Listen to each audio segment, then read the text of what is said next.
Bonjour à tous et bienvenue sur la boutique Vapenstock. Aujourd'hui, je vais faire une petite présentation des e-liquides, vous montrer un peu comment on va les choisir. Et pour cela, donc, on va s'appuyer sur notre boutique. Alors, nous avons une section e-liquide classique qui se trouve ici. Et là, à gauche, vous avez les principales catégories, les principales familles des e-liquides. Donc on commence par le tabac. Le tabac, c'est un peu le passage obligé pour tous ceux qui débutent avec la cigarette électronique. En fait, ces gens-là cherchent essentiellement les mêmes sensations qu'ils avaient avec leur ancienne cigarette et ils vont naturellement vers le tabac et c'est une bonne chose. Je leur conseille effectivement de choisir en priorité des e-liquides doux ou corsés, ça dépend de leur goût. Donc des e-liquides tabac doux, tabac corsé.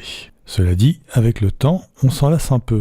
Et très vite, on passe à autre chose, par exemple les e-liquides fruités. Alors bien entendu, si vous débutez, et si vous êtes vraiment un fan d'un fruit particulier, n'hésitez pas, prenez-le sous forme d'e-liquide, vapotez-le, et puis vous verrez bien. Bien entendu, ils sont également nicotinés ou sans nicotine.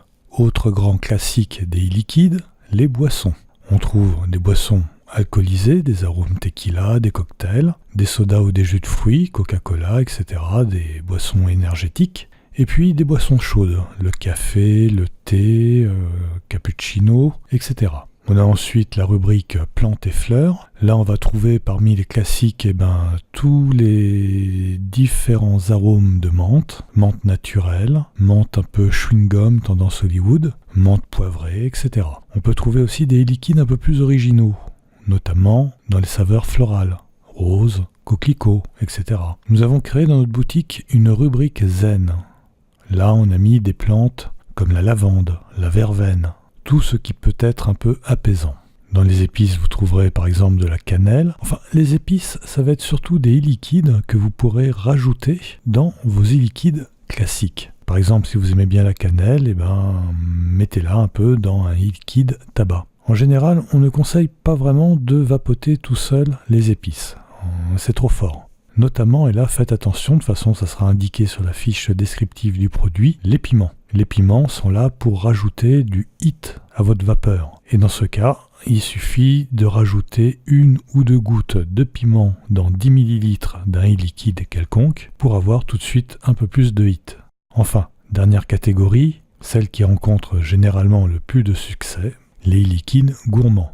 Alors là, on va trouver des bonbons, des desserts ou des liquides nature, qui sont des arômes qui sont naturellement gourmands, comme par exemple la vanille. Il existe encore une autre catégorie que l'on retrouve rarement dans les boutiques d'e-liquides. Je pense plus particulièrement aux e-liquides salés. Les Américains en sont friands, on trouve par exemple des e-liquides saveur pizza, bacon, etc. Pour la France, ça marche pas encore très bien, mais qui sait. Les utilisateurs vont peut-être finir par s'y mettre et à ce que j'ai entendu, les liquides salés ne sont pas mauvais du tout. Autre catégorie d'e-liquides, les e-liquides premium. En général, les e-liquides premium, ce sont des recettes, un assemblage de plusieurs saveurs pour obtenir un e-liquide aux arômes uniques. On va trouver donc des premiums gourmands, des premiums à base de tabac, des assemblages de saveurs fruitées. On obtient ainsi des liquides très originaux.